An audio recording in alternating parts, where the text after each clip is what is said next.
Hola a todos nuevamente.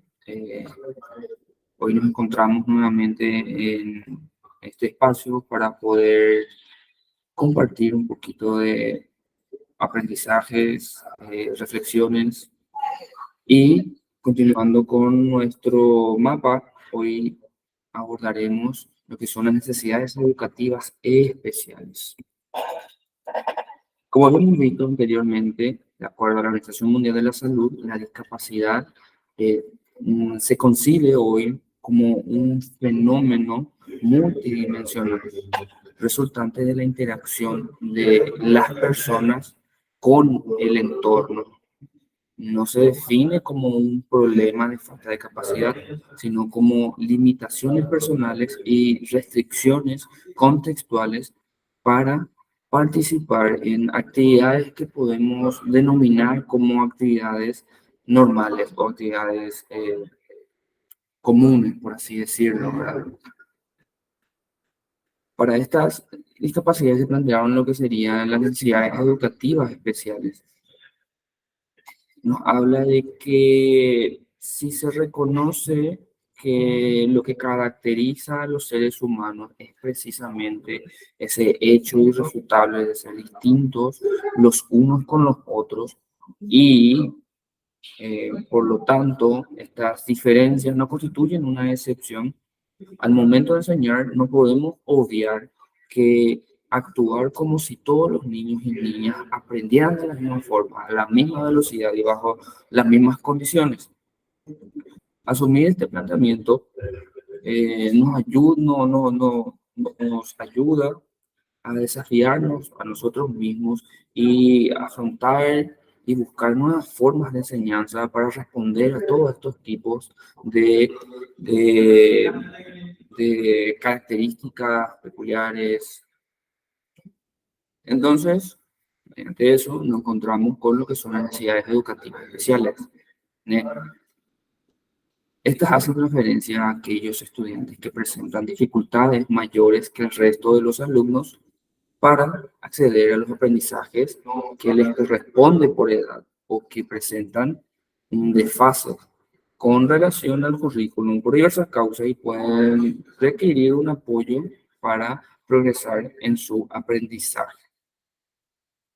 La definición de capacidad no depende exclusivamente de las dificultades individuales de los niños y niñas, sino que es necesario considerar el importante papel que juega el contexto físico y social del que forma parte. Y nos encontramos nuevamente con estos dos, con estas dos particularidades que nos llevan a las ya mencionadas barreras.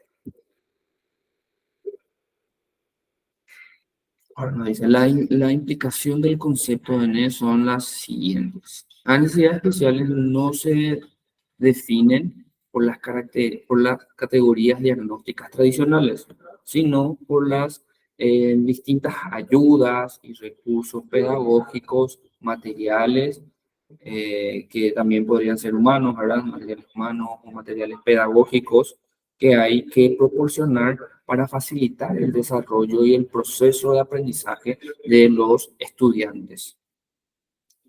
Otra implicación del concepto de las necesidades educativas especiales es la dificultad del aprendizaje y de participación que experimentan los estudiantes son de naturaleza interactiva.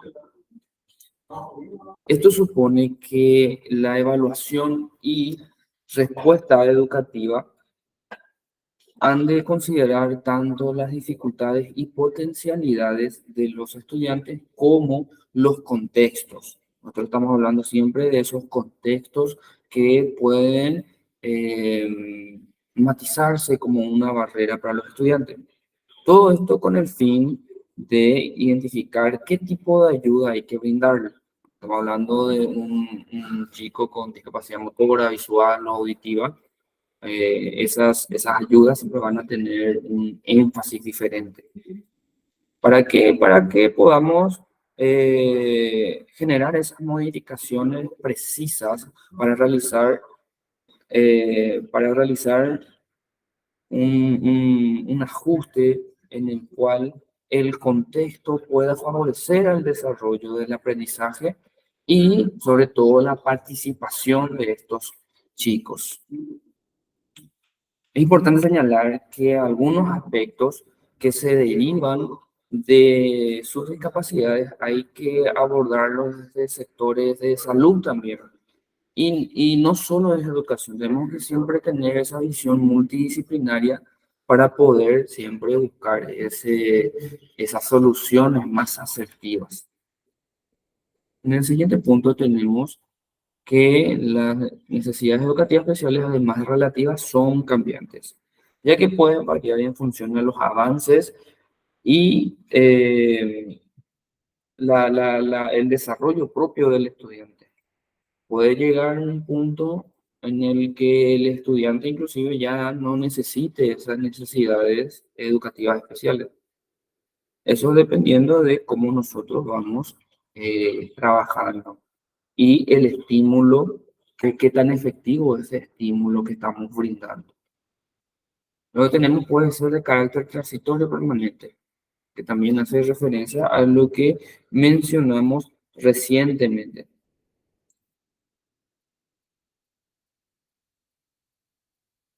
Las necesidades educativas especiales son aquellas, como ya habíamos dicho, necesidades educativas individuales que no pueden ser resueltas a través de esos medios convencionales para poder responder a esas diferencias características de cada estudiante.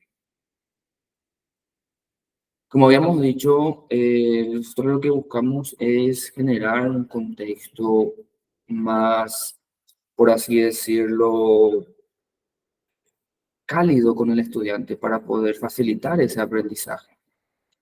Entonces, tenemos que entender estos diversos factores que se relacionan con el contexto educativo. Acá nos dice que cualquier alumno puede presentar algún tipo de necesidades educativas especiales en forma transitoria o permanente durante su escolaridad.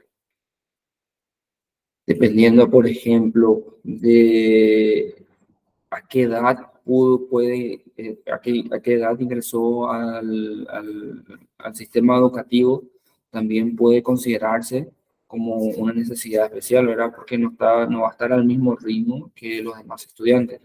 Entonces no hace falta, o sea, no es, eh, por así decirlo,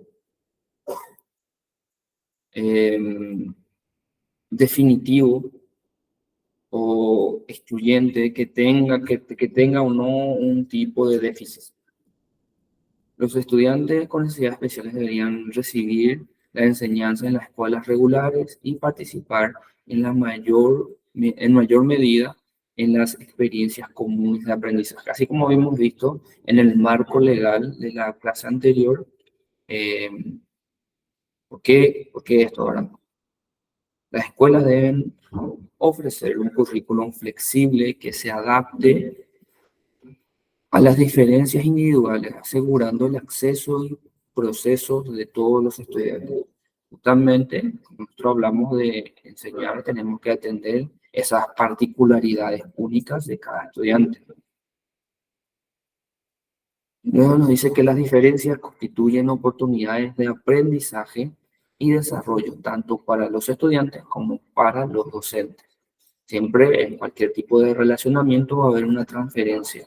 Yo dejo algo, vos me das algo y así sucesivamente nos vamos aprendiendo.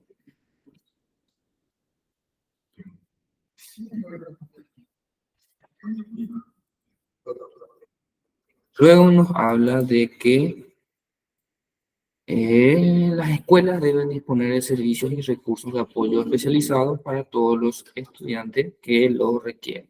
Fundamental.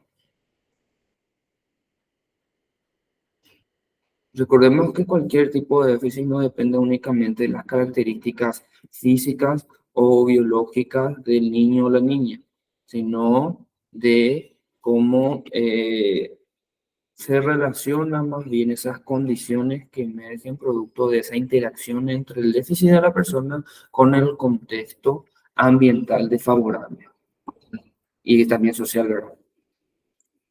Eh, Cuando nosotros vamos a preparar el contexto para dar respuesta a esas diversidades, tenemos que pensar desde dos puntos de vista, hasta también en tres, ¿verdad? Acá nosotros vamos a abordar desde los aspectos del establecimiento en conjunto, ¿verdad? Que es cómo se relacionan con el ambiente social, cómo se relaciona con su grupo de pares, cómo se relaciona con todos los implicados en el proceso de aprendizaje y los aspectos relacionados con el ambiente físico, que debería ser toda la infraestructura, los materiales que utilizamos.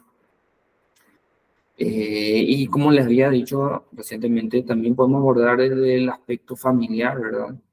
De cómo ese estudiante se relaciona con su familia, si su familia se constituye actualmente como una barrera o eh, se constituye como una fortaleza, ¿verdad? Que les va a ayudar a desarrollarse mejor en sus potencialidades.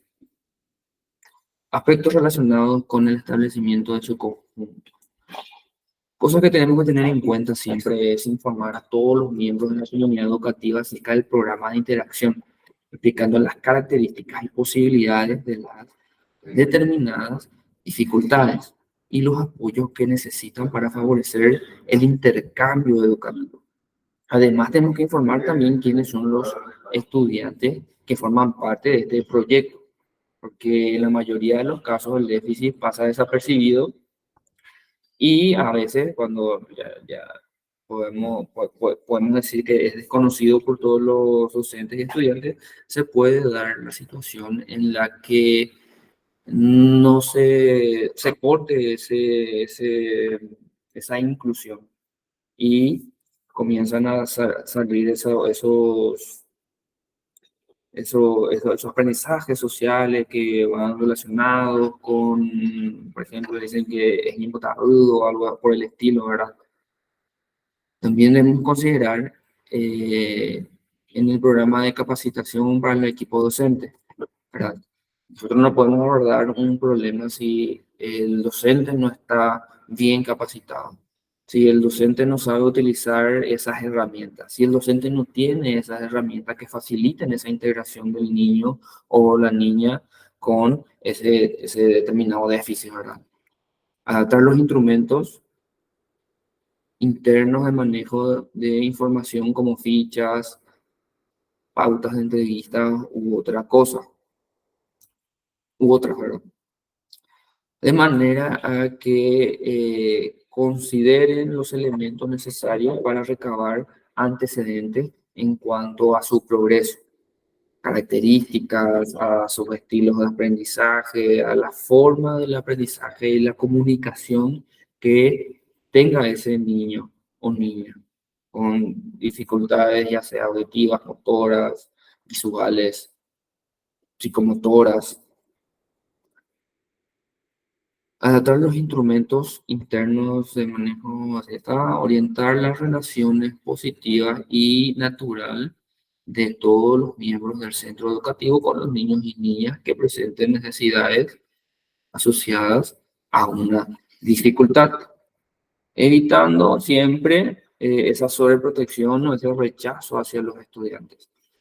Muchas veces nosotros podemos generar también ese no avanzar, ¿verdad? Ese estancamiento. ¿Por qué? Porque le estamos demasiado sobreprotegiendo, porque no dejamos que el chico se desarrolle, porque no dejamos que el chico se frustre. Procurar que los diversos miembros de la comunidad educativa aprendan el lenguaje de señas. Eso, por ejemplo, sería muy bueno, ¿verdad? Eh, Implementar, por ejemplo, eh, señalizaciones con braille, que haya, por ejemplo, un alfabeto braille, que haya señalizaciones con luces o sonidos. Ahí esas señalizaciones con luces que también le ayuda a los discapacitados visuales para poder escuchar, eh, donde hay un determinado tipo de señalización, ¿verdad? Trabajar en colaboración con el equipo de integración o el equipo de docentes para docentes y unidades educativas. Siempre teniendo en cuenta que mientras más colaboremos entre todos, más vamos a poder abarcar y integrar a ese estudiante. Compartir con los colegas la información, ¿verdad? Siempre es importante compartir esa información para saber qué avances está teniendo ese estudiante para poder siempre tener una adaptación de ese programa, ¿verdad? Para saber si ese programa está funcionando o no está funcionando y para que nos ayudemos entre todos. Incorporar la participación de los niños y niñas con discapacidades, ahí se centró en auditiva, pero discapacidad en general, en las distintas actividades programadas dentro y fuera del establecimiento educativo, ¿verdad?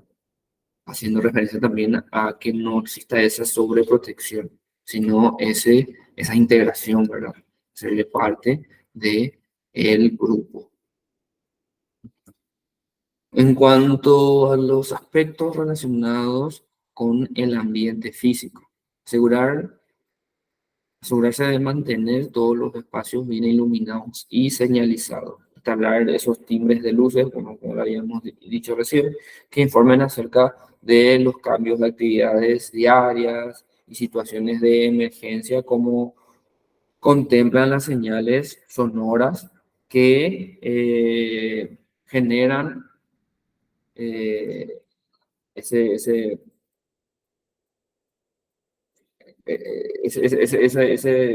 ¿cómo se dice? Esa señalización, ¿verdad? Que les ayude a ellos a saber cuándo, o sea, que les ayude a tener esa indicación, una determinada indicación. Normalizar la dependencia del centro, perdón, nominar las dependencias del centro con el alfabeto dactílico y representaciones gráficas en lenguaje de señas. También sería un importante aspecto a considerar en cuanto al ambiente físico, ¿verdad? Mantener en el diario mural del centro el alfabeto didáctico. Cuando se entregue información general, usar equipos de amplificación de sonido, procurar que estos se encuentren en buen estado. Cuando tenemos un estudiante que tenga un bajo nivel auditivo, por ejemplo, eso va a ayudar mucho. Y así los aspectos físicos siempre van a ir más relacionados a esas particularidades que van a tener, que tienen cada uno de los estudiantes con algún tipo de déficit, ¿verdad? Cuando hablamos más del aspecto del conjunto, tenemos esas esas recomendaciones generales, ¿verdad? Que va direccionada a cómo relacionarnos, cómo deberíamos relacionarnos, por sobre todo con un estudiante con necesidades educativas especiales, ¿verdad? Y ahora comenzamos a abordar los tipos de discapacidades, ¿verdad? Como habíamos dicho al comienzo, nosotros vamos a basarnos más en ese modelo de discapacidad que nos habla de la integración al contexto. Por ejemplo, acá nos dice que la discapacidad auditiva se define como la dificultad que presentan algunas personas para participar en actividades propias de la vida cotidiana que surgen como consecuencia de la interacción entre una dificultad específica para percibir a través de la audición los sonidos del ambiente y, dependiendo del grado de pérdida auditiva, los sonidos del lenguaje oral y las barreras presentes en el contexto en el que se desenvuelven las personas. Y nos encontramos de nuevo con esas barreras que imposibilitan la adaptación del niño al contexto. Como primera barrera tenemos la cercanía o distancia de las fuentes auditivas, ¿verdad? Que nos hablan de esos sonidos que pueden ser un poquito más débiles o un poquito distantes, que podrían presentarse con esa dificultad, por ejemplo, el tono de voz del docente, la interferencia de sonidos de distintos tipos, cuando el lugar presenta mucha contaminación sonora relacionado con el ambiente, se tendría esa dificultad para captar el mensaje. Por ejemplo, si hay una terminal de ómnibus cerca o si pasa una avenida principal cerca de ese aula, lo recomendable sería ir a otra aula que esté un poquito más retirado, en el cual no exista tanto esa contaminación. Las dificultades asociadas al lenguaje oral y escrito, ¿verdad? Que siempre se constituye como una de las mayores barreras de necesidades especiales, necesidades educativas especiales. Si una persona posee una pérdida auditiva severa o profunda, por ejemplo, y solo se usa como forma de comunicación el lenguaje oral o, o no se le mira al hablar, ¿verdad? Se estará dificultando su comprensión general de lo que ocurre en el contexto. Ahora abordaremos lo que es la discapacidad visual. La discapacidad visual se refiere a cómo la dificultad que presentan algunas personas que para participar en actividades propias de la vida cotidiana que surgen como consecuencia de la interacción entre las dificultades específicas relacionadas con una disminución o pérdida de las funciones visuales y las barreras presentes en el contexto en que se desenvuelve la persona. Desde este modelo siempre vamos a tener esa definición casi similar, solamente distinguiéndose en esa interacción del déficit con el contexto. Ausencia de señales auditivas que reemplacen la información visual, una de las primeras barreras, ¿verdad? Por ejemplo, si los semáforos no cuentan con señales auditivas, las personas cuyo, por así decirlo, déficit visual no les permita discriminar esas luces, presentarán mayor dificultad para cruzar la calle. Situación que hará tener más dependiente. Por ejemplo, por eso el rojo un poquito más grande, el amarillo un poquito más chico y el verde un poquito más otra vez. Que representa una distinción basada en capacidad, en ese déficit que pueda tener una persona. Ausencia de literatura en braille o audio en la biblioteca pública. Por ejemplo, si eso no existe, una persona que tenga determinada discapacidad visual o determinado grado de discapacidad visual no va a poder integrarse en la biblioteca o no va a poder encontrar esa información pertinente que le pueda servir para lo que estaba, para el motivo que sea, ¿verdad?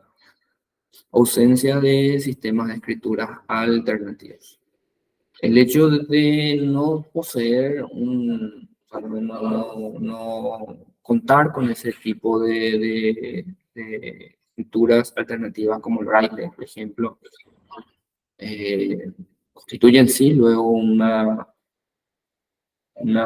tipo de discriminación, porque estamos asumiendo que no existen personas que necesiten de eso. Entonces, tenemos que ver alrededor nuestro y pensar en qué tan inclusivos estamos siendo nosotros. Estamos pensando en las demás personas.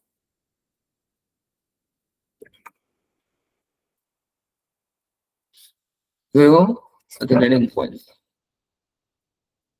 En la práctica educativa se podrán encontrar estudiantes que, a pesar de presentar dificultades visuales, sean capaces de distinguir formas y colores, apoyados por las distintas ayudas ópticas que puedan existir.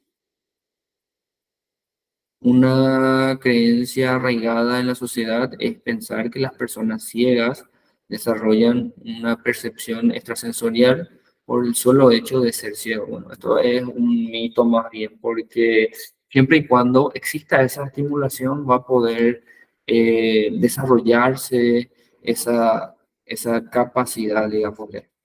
Eh, Cuando no exista esa, esa estimulación, si no existe esa estimulación, básicamente no va a existir ese desarrollo de esas habilidades.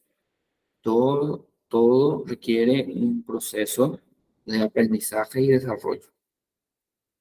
La presencia de dificultades visuales no implica dificultades intelectuales. Eso también es un mito, ¿verdad? Son dos tipos diferentes de déficit que se pueden presentar y la una no viene con la otra. Las personas ciegas pueden aprender a leer y escribir a la misma edad que el resto de los niños a través del sistema de Braille, siempre y cuando exista esa estimulación.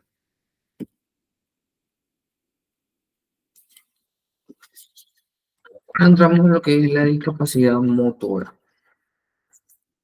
que, recordando siempre nuestro concepto, la discapacidad motora se define como una dificultad que presentan algunas personas para participar en actividades propias de la vida cotidiana, que surgen como consecuencia de la interacción entre dificultades específicas para manipular objetos o acceder a diferentes espacios, lugares y actividades que realizan todas las personas y las barreras presentes en el contexto en el que se desenvuelven las personas.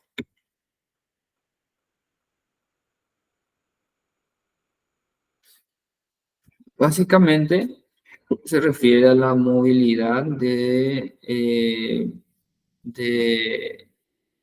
por así decirlo, las extremidades de, de, de cualquier parte del cuerpo que implique cierto tipo de movimiento, ¿verdad? Que debemos conocer acerca de la discapacidad motora para favorecer la integración de los niños y niñas. Lo primero que tenemos que conocer es que existen diferentes grados de compromiso motor y no todas las personas tienen las mismas dificultades para moverse o desplazarse. La discapacidad motora se presenta en diferentes grados, así como cualquier tipo de déficit que se pueda presentar, ¿verdad? Es principalmente de compromiso funcional motor, que requieren diversas ayudas y también recursos variados, focalizados a esa integración social, familiar, escolar de estos individuos, ¿verdad? El habla es una actividad básicamente neurofisiológica que puede verse afectada por cualquier trastorno del sistema neuromuscular.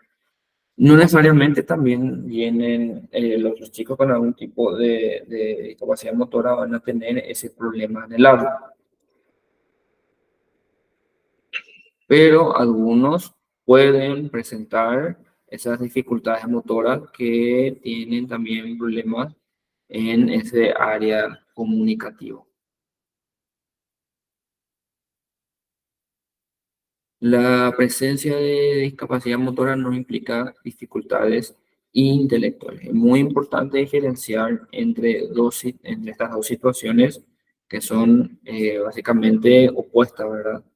La discapacidad motora tiene que ver con un daño en el sistema muscular esquelético. El déficit intelectual, en cambio, se relaciona con problemas en el procesamiento de información de cualquier tipo y depende de la presencia de una disfunción o daño en el sistema nervioso central. ¿Qué es la discapacidad intelectual? Cuando un niño o niña menor de 5 años presenta retraso en el cumplimiento de las secuencias esperadas de desarrollo para su iguales en edad y contexto sociocultural, en dos áreas o más se habla de retraso global del desarrollo.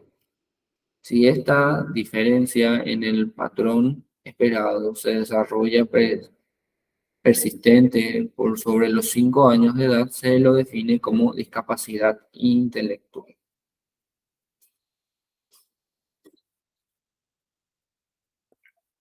La Asociación Americana de Retraso Mental definió en el 2002 a la discapacidad intelectual como una discapacidad caracterizada por limitaciones significativas en el funcionamiento intelectual y la conducta adaptativa, tal como se ha manifestado en habilidades prácticas, sociales y conceptuales. Esta discapacidad comienza antes de los 18 años. ¿Cómo favorecer la integración en los centros educativos? Aproximarse a la discapacidad intelectual desde el modelo educativo implica mirar a las personas que presentan limitaciones en el ámbito cognitivo, interactuando con el contexto vital. Bueno, tenemos que centrar nuestra atención en los apoyos que requiera, ¿verdad? Para que este estudiante pueda aprender y participar en la sociedad en que vive y se desarrolla.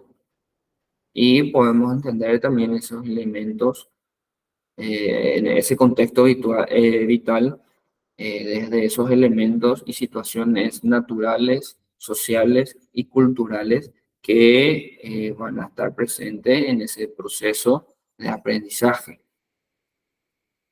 La inteligencia no es una característica fija e inmutable. Mismo por la definición que habíamos visto anteriormente de la plasticidad neuronal, ¿verdad? Eh, es un proceso dinámico, es un proceso flexible que va a depender no solo del potencial genético que el infante traiga consigo, sino también de esa estimulación, de esa influencia del medio ambiente, de esos estímulos que podrían considerarse como estímulos buenos o negativos que faciliten ese aprendizaje. En la infancia temprana, de 0 a 3 años, el cerebro es particularmente sensible y susceptible de ser modificado en su arquitectura por particulares tipos de aprendizaje. Es de crucial importancia posibilitar los estímulos y experiencias para desarrollar el máximo potencial intelectual de los niños y niñas desde el nacimiento. Un niño puede presentar en algunos casos otros déficits asociados, o sea, una discapacidad múltiple.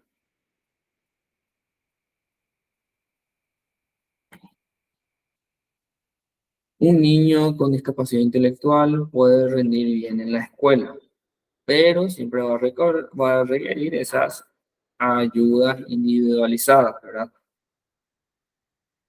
Va a requerir ese proceso de identificación y adaptación de esas ayudas para favorecer de una manera más asertiva ese proceso de aprendizaje.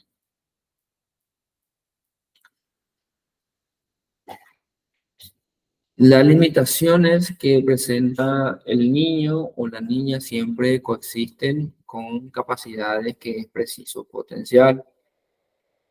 Para determinar el perfil de apoyo, no solo debe tomarse en cuenta las características individuales del estudiante y las limitaciones de su funcionamiento presente.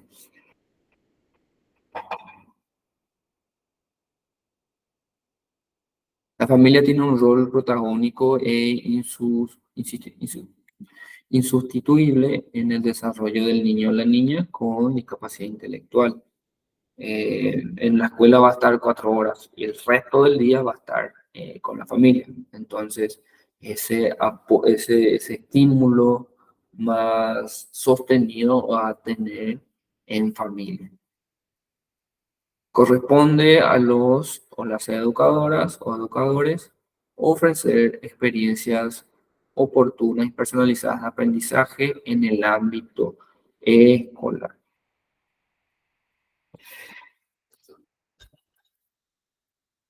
Los niños y niñas con discapacidad intelectual, al igual que todos los niños y niñas, necesitan para su desarrollo sentirse seguros y protegidos, vínculos afectivos que le proporcionen contacto físico, cariño, ternura, sentirse querido, poder relacionarse y jugar con otros niños y niñas,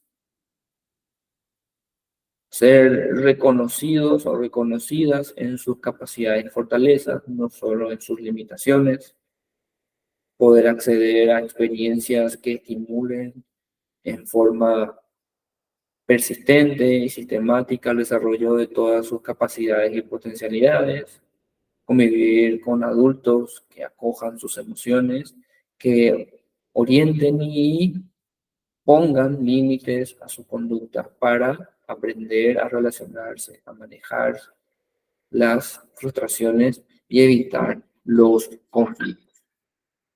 Es importante ver siempre a la persona no desde su déficit, sino desde su potencial como persona. Y por último, una reflexión final. ¿Es posible que un estudiante con limitaciones tenga dificultades para acceder a los conocimientos que adquieren otros compañeros de su edad? Pero esta limitación será tanto menos incapacitante para él cuando más sea el entorno educativo, cuando más capaz sea el entorno educativo de determinar sus necesidades educativas y seleccionar aquellos conocimientos que le permitan comprender y actuar en su entorno. Por el contrario, se contribuirá a aumentar su discapacidad si la escuela se limita a ofrecerle aprendizajes que nunca llegarán a ser funcionales para él, ni contribuirá a su mejor conocimiento de su entorno. Siempre pensemos en esa adaptación, esa funcionalidad, que el chico llegue a ser funcional en medida de que pueda ser funcional, apoyándolos, eh, dándole espacio en la sociedad, reconociéndoles como personas, eh, personas, ¿verdad? Personas en sí, no por esas características peculiares que puedan llegar a tener. Bueno, así concluimos nuestra clase de hoy. Espero que esta información llegue de la mejor manera a ustedes y que sea edificante para ustedes. Hasta otro próximo encuentro. Fue un placer compartir con ustedes.